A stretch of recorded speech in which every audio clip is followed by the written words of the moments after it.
can you run the ball effectively? Again, I mentioned that Florida Atlantic last year when they played Wagner had over 300 yards rushing. Can you have a game where you have like 300 plus rushing yards? And a big part of that is just if the offensive line dominates, because Kansas isn't going to want to, unless they absolutely have to, dig too deep in the playbook. They're going to want to run their bread and butter plays and still be able to execute them. Well, that can't happen unless the offensive line is consistently winning.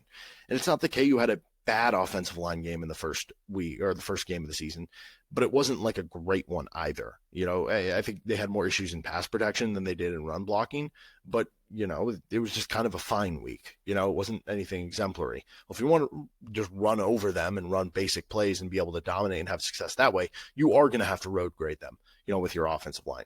I think KU also covers if the backups keep the foot on the pedal.